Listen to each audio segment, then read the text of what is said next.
大坝尖山是我的第一座百岳，也是我心中的圣山。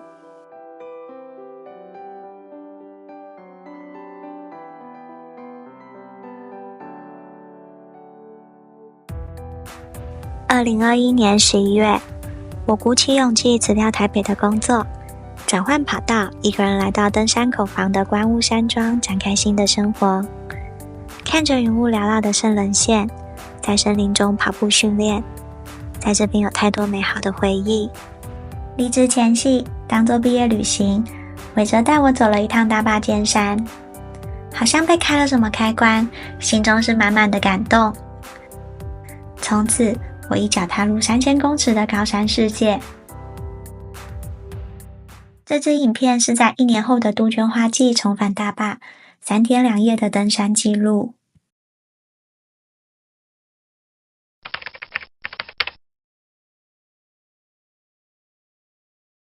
嗨，耶！我们终于上来了。我们刚刚做台湾好行很辛苦，很晕，然后终于上来了。刚还去借脚踏车。我们现在在那个大坝尖山的登山口。这次的行程排了3天2夜，其实蛮紧绷的，因为我们今天的行程呢，我们现在是11点，然后骑脚踏车进去到马达拉溪，虽然是下坡，但应该还是要2个半小时到3个钟头。到马达拉溪之后，基本上合理的时间4个钟头要上到2700的99山庄。好，然后我们我们吃饭之后呢休息，我们会紧接着今天晚上11点左右，我们可能就会起灯，然后继续前往去中坝坪。为什么要赶去中坝坪？是因为中坝坪那边基本上有点朝向南方，所以可以拍银河，应该也不错。好，那如果中坝坪杜鹃开的也还 OK 的话，那就有满足我们的期待了。好，那中坝坪等于是说日出，银河拍完之后就是日出，那我们会再评估我们的体力跟状态，看要不要去走大小坝，然后再回到中坝去山屋休息。那可能休息了，白天都在休息之后，反正也热，没地方去，我们就会到傍晚，然后回去到中坝坪去看黄金大坝。看完黄金大小坝之后，回到中坝山屋吃个晚餐休息一下，晚上8点多我们就会去一泽山山顶看北部的夜景。这样子，那边夜景如果今天视野好，没什么云的话，晚上天气好会蛮清楚的哦。我之前有在那边拍照过，很棒。好，最后一天就回来吗？好，那我们赶快出发，因为已经现在快中午了，很怕要摸黑上99。那我们赶快走咯。好，这种奇怪的行程究竟可不可以顺利成功呢？我也很怀疑，就让我们一起看下去吧。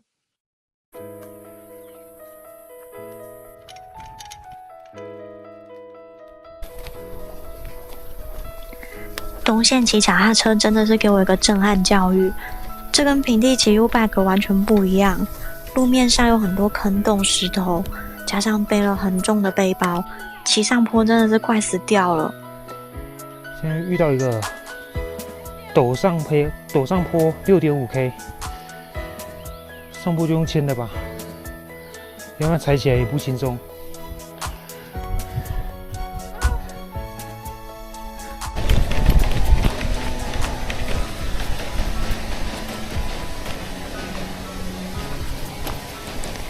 来到了14.5K 东线瀑布，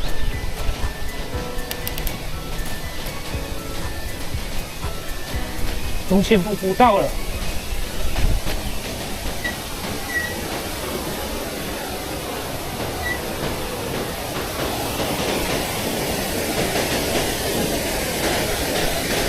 水量丰沛哦。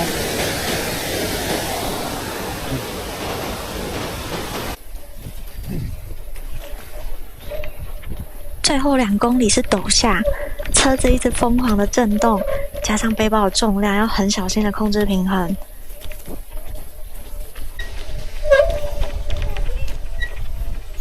下车在哀嚎，身体不断的被弹起来。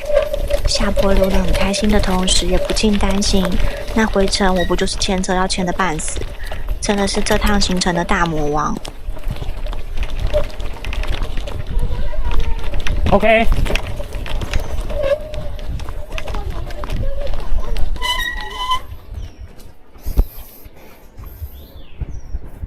现在3点，我们骑了3个半小时过来，现在刚刚才跟99的煮饭的协作说，大概7点左右会到。上次走的记录是大概3个半小时啦，希望这次能维持咯，加油！走，对，其实没有很累啦，就是刚刚骑车骑到很烦，屁股有点痛，有点热，有点烦，顺利啊！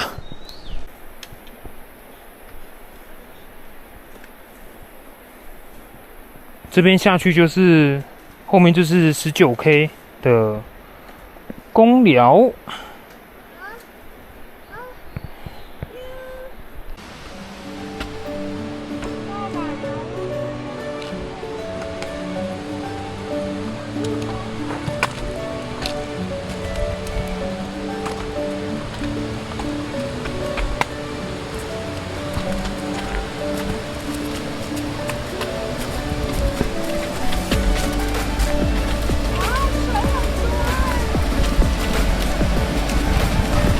看到这个景象，内心真的很激动。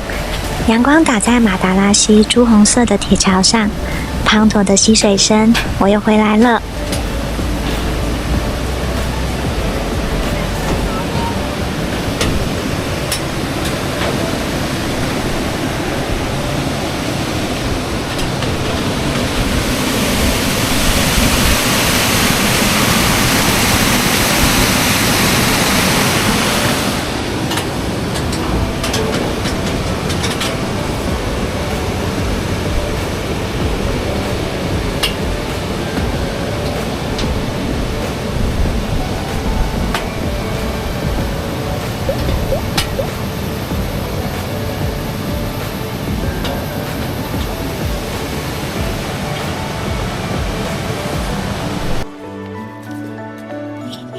接下来是上坡4K 的挑战，直上99山庄。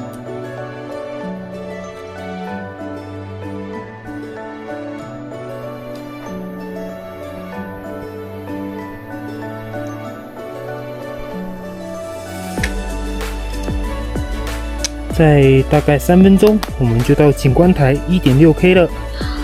要来吃面包跟吃饭团。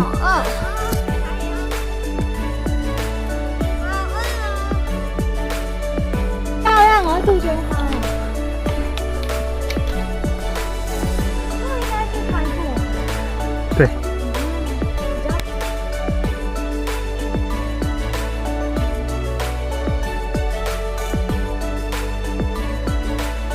现在进入红块区。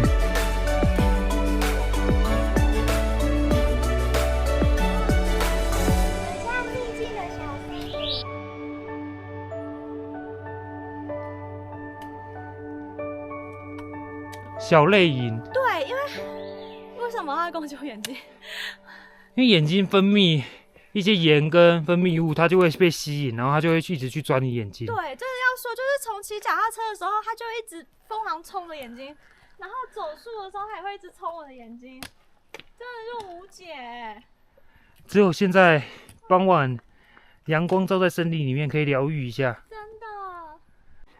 现在已经6点35了。我们准备在这个地方下背包，准备头灯，然后待会应该可以一路慢慢下到一个鞍部，增加里程，更快速接近99山庄。Go！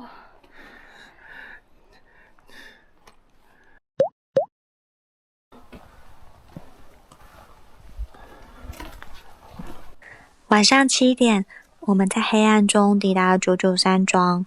上来的路程比我想象中的还要艰辛，我们决定把上中霸平拍银河的行程留给明天。今晚99山庄人不多，我们就好好吃晚餐休息。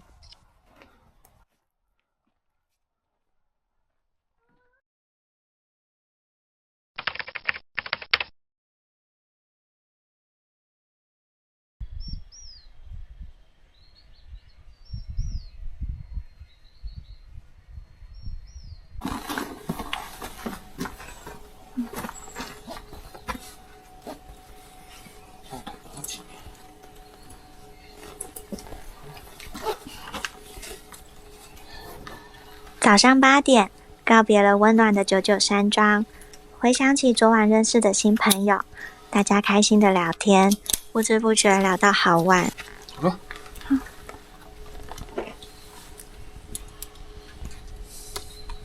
可以了。今天是重头戏，要去拍杜鹃和大霸。想去的点太多，无奈时间不够，重新调整了一下行程。今早从99山庄出发，往今晚的住宿点中霸山屋前进。沿途会停靠一泽山，我们下北堡轻装上去看看风景。之后抵达中霸山屋吃个午餐，再以山屋为据点，分别在下午4点、半夜12点上中霸坪去欣赏黄金大坝和银河。这就是摄影人的登山行程，期待今天可以拍到大景咯。今天的天气是多云时晴，我们怀着忐忑又有点期待的心情，整装出发。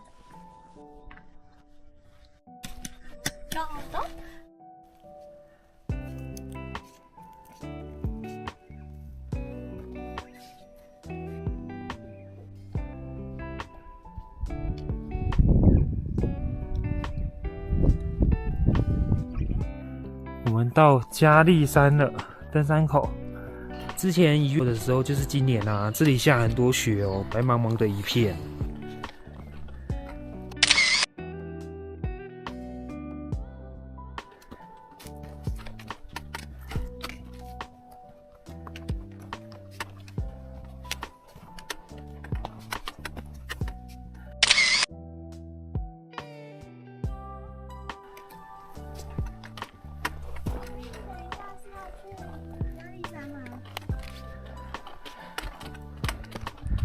我们走到那个高点，这里。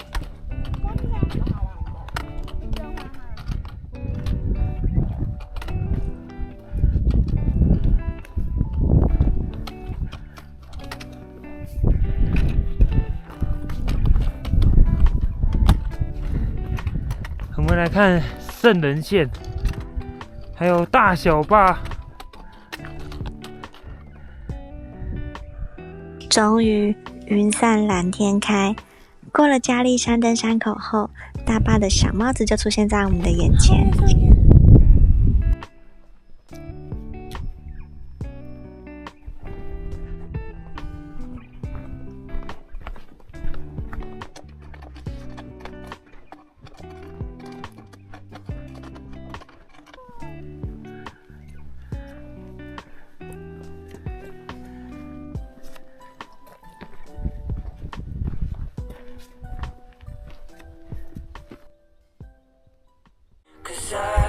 Drive you out your mind, and then I'll drive you home.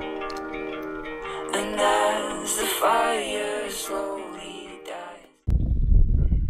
中午11点半，我们在登山口下背包轻装上一折山，1层、2层，终于看到我们心心念念的杜鹃花了。每年的5月是1年1度的高山杜鹃花季，但其实每年的花况都不太一定，大概3到4年一个循环会开得特别漂亮。而今年2024年就是睽违已久的杜鹃大满开。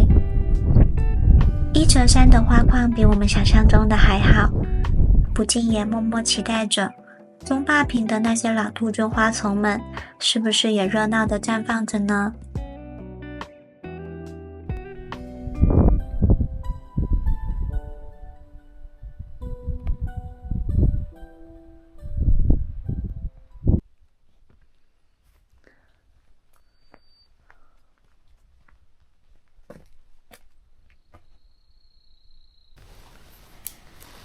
现在我们到中坝山屋了，现在煮饭。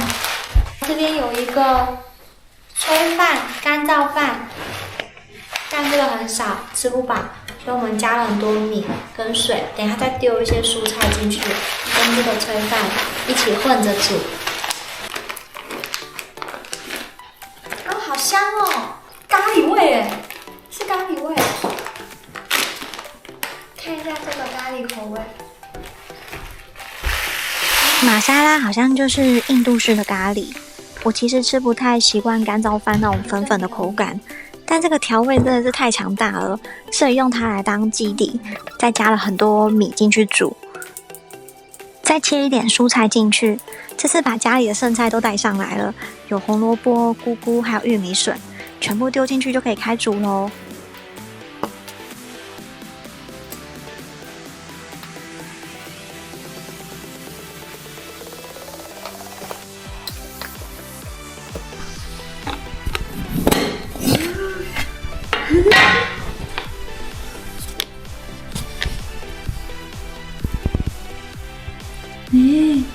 这个可以耶，可以有熟哦，而且它都渗进去了。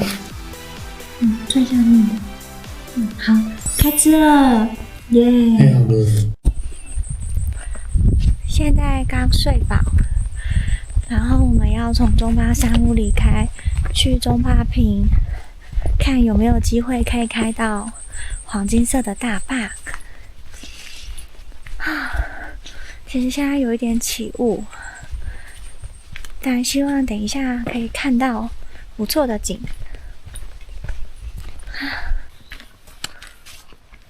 我们这次是要去看日落版本的黄金大坝。从中巴坪看过去，相较于日出的背光，西下的夕阳会打在山的正面，加上色温会更橘黄色一些，因此日落的版本拍出来的照片色调会更丰富。以上都是喜欢拍照的伟哲说的啦，今天希望可以用我的双眼来见证了。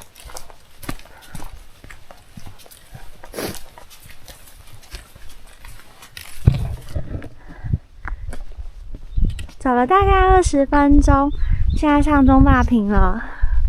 装20分钟。对，因为那边有布条那不知道什么东西。我们看到很多白白的小精灵，左边右边都有。我上次在这边看夕阳的。就这样下去。这个浓成这样子。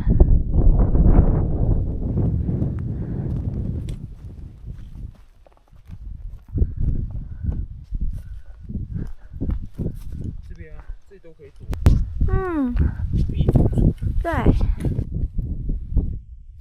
值得庆幸的是，现在天空开了一个小小的洞，继续等待。因为很冷，风好大哦，我们搭了一个很临时的一人帐，躲在这边休息，看云会不会开。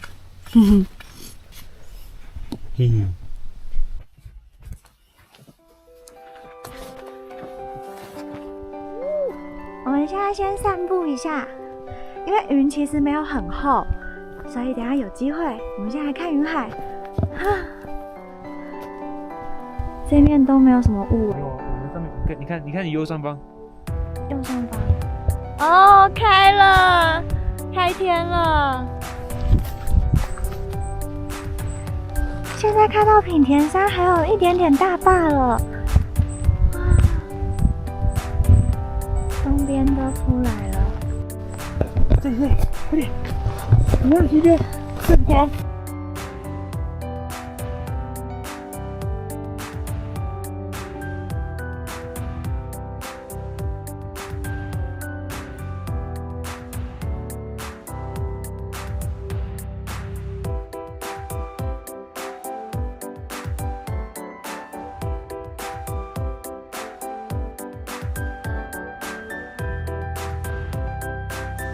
你看那个光，很像仙女。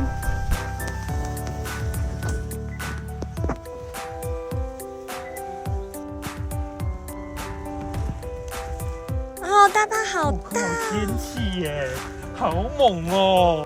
我觉得这种云雾的感觉比晴天好像更美耶。对哦。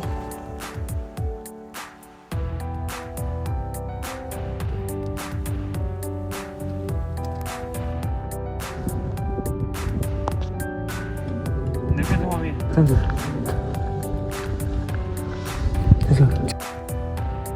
尽管夕阳大概15分钟后又被云层遮住了，但我们很奢侈地独享了这份美景。披着云雾缭绕的白纱，看杜鹃捧花，今天的大坝像个浪漫的5月新娘。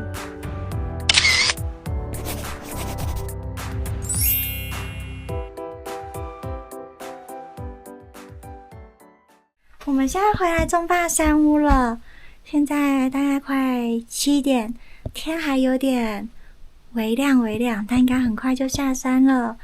等一下我们要睡觉，然后看半夜12点的时候再上去中坝坪那边拍银河，好好休息了。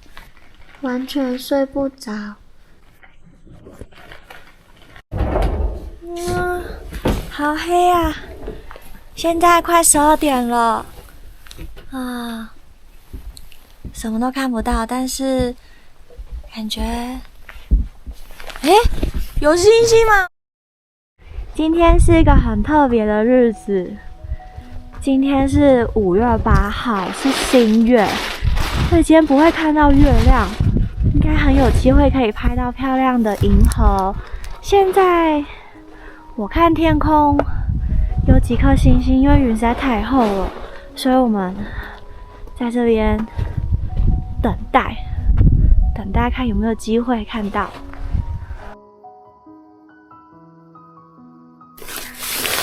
现在外面很冷，而且云很厚，所以我先躲在这边休息。就是我刚刚有临时搭了一个小帐篷，可以躲风取暖。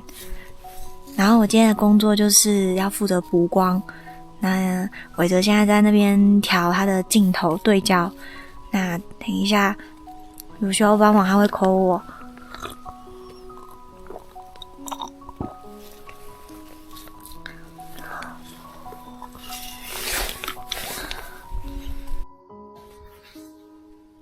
不行Action 完全拍不出来完全不行，只能它完全唯一亮的就是你的萤幕。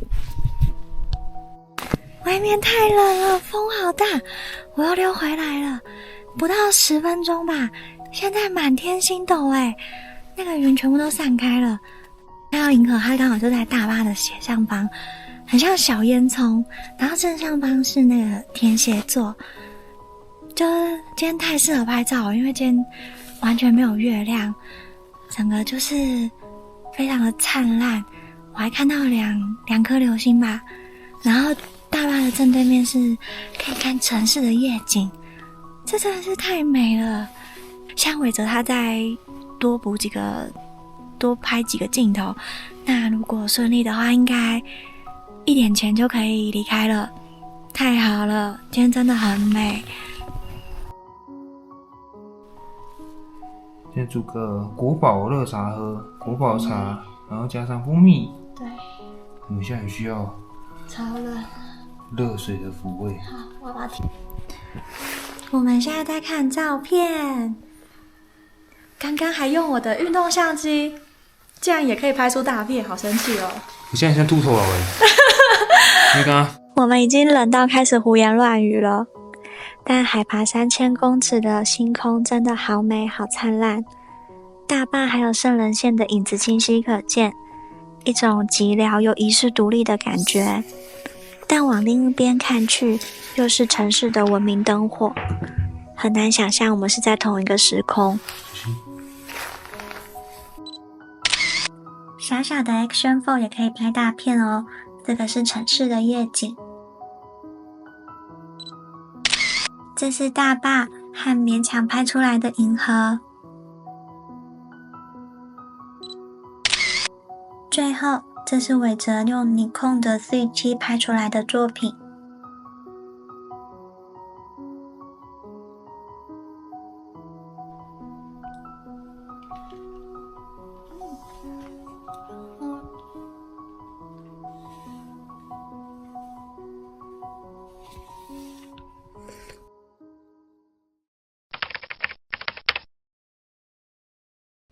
4点40，天已经有点微亮了。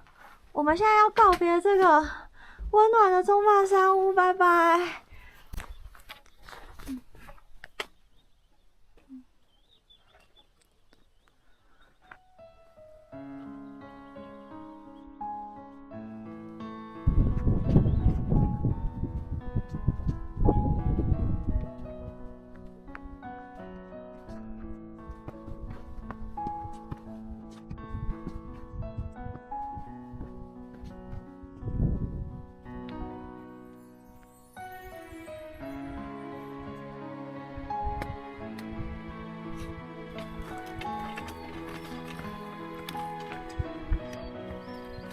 韦哲曾经说过，大坝没有雪景，没有杜鹃，没有银河，很难有动力上来。这口气听起来有点狂妄，可以刚好休假上山，又出大景，这个几率是多么的渺茫。没想到经过数年的擦身而过，终于在今年1月追雪成功，加上昨天的杜鹃和银河，一口气圆了大坝的拍照梦。